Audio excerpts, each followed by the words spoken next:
मंदिर और मस्जिद को लेकर कहीं ना कहीं कुछ कुछ सुनाई देता ही है। बाबरी मस्जिद विवाद और राम मंदिर के निर्माण के बाद देश में नया विवाद सामने आया है। अजमेर की प्रसिद्ध ख्वाजा मोइनुद्दीन चिश्ती की दरगाह के नीचे शिव मंदिर होने के दावे ने देश भर में बवाल मचा दिया है। कोर्ट में दायर याचिका और ऐतिहासिक तथ्यों ने इस विवाद को और भी गर्मा दिया है। हिंदू सेना के राष्ट्रीय अध्यक्ष विष्णु गुप्ता ने दावा किया है कि 800 साल पुरानी इस दरगाह की जगह पहले संकट मोचन महादेव मंदिर हुआ करता था। अजमेर सिविल कोर्ट ने याचिका को सुनवाई योग्य मानते हुए 20 दिसंबर की तारीख तय कर दी है। अब यहीं से पूरे देश की निगाहें इस याचिका की सुनवाई पर टिक गई हैं। ये पहली बार नहीं है जब भारत के धार्मिक स्थलों के इतिहास पर सवाल खड़े हुए हैं। इतिहास के पन्ने गवाह हैं कि मुगलों के शासनकाल में करीब 60,000 हिंदू मंदिरों को तोड़ा गया। औरंगजेब ने काशी विश्वनाथ, मथुरा और त्र्यंबकेश्वर जैसे प्रसिद्ध मंदिरों को नष्ट कर मस्जिदें बनवाई। गुजरात के सोमनाथ मंदिर को पूरा तबाह किया। बाबरी मस्जिद और ज्ञानवापी विवादों ने ये साबित कर दिया कि ऐसे दावों की सच्चाई खुदाई और ऐतिहासिक साक्ष्यों के बाद सामने आती है। फिर सवाल उठता है कि अजमेर दरगाह में भी यही प्रक्रिया क्यों नहीं अपनाई जा सकती। विष्णु गुप्ता ने अपनी याचिका में 3 मुख्य आधार बताए हैं। पहला, दरगाह स्थल पर पहले संकट मोचन महादेव मंदिर का उल्लेख। दूसरा, 2 साल की रिसर्च और रिटायर्ड जज हरबिलास शारदा की किताब में मिले ऐतिहासिक साक्ष्य। तीसरा, पुरातात्विक विभाग की जांच से वास्तविकता सामने लाने की मांग। बीजेपी नेता मदन राठौड़ और शिक्षा मंत्री मदन दिलावर ने भी इस विवाद को समर्थन देते हुए कहा है कि खुदाई से सच्चाई सामने आएगी, लेकिन विपक्ष इसे एक खतरनाक ट्रेंड बताते हुए सरकार पर सांप्रदायिक ध्रुवीकरण का आरोप लगा रहा है। इस मामले पर ओवैसी ने कहा कि 800 साल पुरानी दरगाह को लेकर अचानक ये विवाद खड़ा करना इतिहास के साथ खिलवाड़ है। 800 साल से दरगाह है ख्वाजा अजमेरी की। 800 साल उस दौर में मुगलों ने हुकूमत की, बादशाह अकबर ने वहां पर बहुत कुछ तामीर करवाया। फिर मुगल खत्म हुए, मराठाओं का राज शुरू हुआ। फिर मराठा के बाद उन्होंने अजमेर को 18,000 रुपये में अंग्रेजों को बेच दिया। 1911 में क्वीन एलिजाबेथ आई तो वहां पानी का हाउस बनवाया। नेहरू से लेकर जितने प्रधानमंत्री बने वो वहां पर चादर भिजाते हैं। आप बताइए क्या करना चाह रहे हैं लोग? आखिर क्यों इतनी नफरत पैदा कर दिए बीजेपी आरएसएस वाले मस्जिद दरगाहों के ताल्लुक से? प्रधानमंत्री नरेंद्र मोदी खुद चादर भिजाते हैं।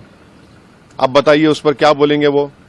उन्होंने मिनिस्ट्री ऑफ माइनॉरिटी अफेयर्स को पार्टी बनाया तो नरेंद्र मोदी की सरकार उसको बोलेगी कि वो दरगाह है ही नहीं है। प्लेसेस ऑफ वर्शिप एक्ट तो इस्तेमाल ही नहीं हो रहा। लोअर कोर्ट आखिर प्लेसेस ऑफ वर्शिप एक्ट को क्यों नहीं सुन रही है? आप हर जगह पर जाकर बोलेंगे नहीं यहां पर मस्जिद नहीं थी, यहां पर दरगाह नहीं थी, यहां पर कुछ और था, तो फिर कल कोई मुसलमान जाकर कोई बोल दे जाकर के नहीं यहां पर ये नहीं था, यहां पर वो था। कहां रुकेगा फिर ये? रूल ऑफ लॉ कहां जाएगा? डेमोक्रेसी कहां जाएगी? लॉ एंड ऑर्डर कहां जाएगा? हमने देख लिया संभल में 5 लोगों ने अपनी जान गंवा दी। इतना बड़ा गड़बड़ हो गई, वहां पर वायलेंस हो गया।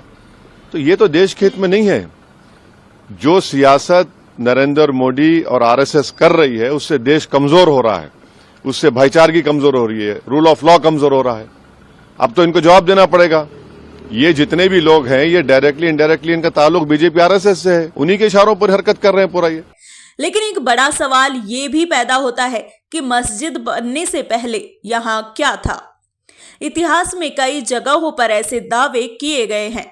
बाबरी मस्जिद के नीचे राम मंदिर के साक्ष्य, काशी विश्वनाथ और ज्ञानवापी का विवाद, सोमनाथ मंदिर का विनाश। क्या अजमेर दरगाह का मामला भी इसी श्रृंखला का हिस्सा है? अगर बाबरी और ज्ञानवापी जैसे मामलों में खुदाई से सच सामने आया तो फिर अजमेर दरगाह को लेकर सर्वे और जांच से परहेज क्यों? हिंदू पक्ष का कहना है कि अगर सच्चाई उजागर होगी तो ये उनकी आस्था की जीत होगी।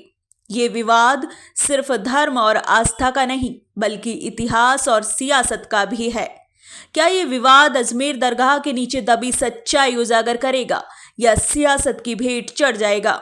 जवाब मिलेगा 20 दिसंबर की सुनवाई के बाद।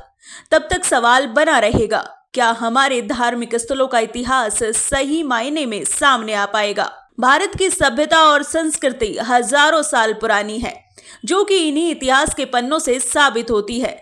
लेकिन एक बात ये भी है, कभी ना कभी कहीं ना कहीं किसी नई चीज की जगह पुराना अस्तित्व होता है और साक्ष्य और पुरातात्विक विभाग की जांच के बाद ये सच भी सामने आ जाएगा, जैसे पहले सामने आए हैं। आप अपनी राय और सुझाव हमें बताइए। ऐसे ही बेबाक और तथ्यपूर्ण खबरों के लिए जुड़े रहें NSE9 न्यूज के साथ। प्लस जो ख्वाजा साहब का वंशज है, जिनके बाप दादा की दरगाह है, वो मजार है, उसको पार्टी नहीं बनाया। आप किस कैपेसिटी में चले गए वहां पर? गवर्नमेंट की कैपेसिटी में?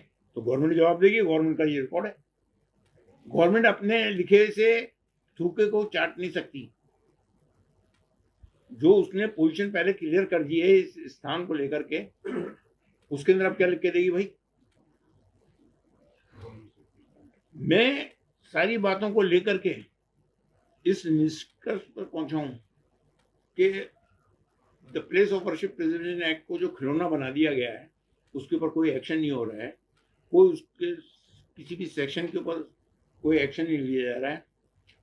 तो केंद्र सरकार से मेरा निवेदन है कि वो इसको अमेंड करे, इसके अंदर ऐसे क्लोज लाए, ऐसे सेक्शन लाए कि जिससे इसके अंदर स्ट्रिक्टनेस पैदा हो और ये जो खेल खेला जा रहा है बांटने का, देश को जनता के अंदर भ्रम पैदा किया जा रहा है, वो खत्म हो, ताकि हमारा देश जो है वो उन्नति के रास्ते पर गामजन हो सके।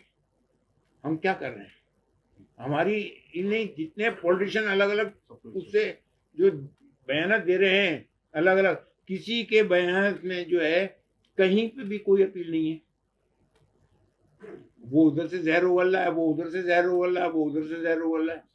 तीनों को क्या रहे हो भाई? आप जब तक के एक जगह पर बैठ करके सारी बातों के ऊपर आपस में मिलकर के डिस्कशन नहीं करोगे, इसका सॉल्यूशन नहीं निकलेगा और न निकलने वाला। आप पिछली अभी क्या हुआ जिसके ऊपर आज सुप्रीम कोर्ट को इंटरफेयर करना पड़ा? मैं सुप्रीम कोर्ट से भी अपील करता हूं कि वो सो मोटो इसके अंदर एक्शन ले, सो मोटो एक्शन ले, और उस सेक्शन को जिसको ये कहते हैं कि साहब इसके अंदर जो है सर्वे का कोई वो नहीं है प्रोविजन, तो उस पोजीशन को क्लियर करें अपने जजमेंट्स के अंदर। और मैं अपील करूंगा कि देश के अंदर शांति, अमन का माहौल, भाईचारे का माहौल बनाए रखें।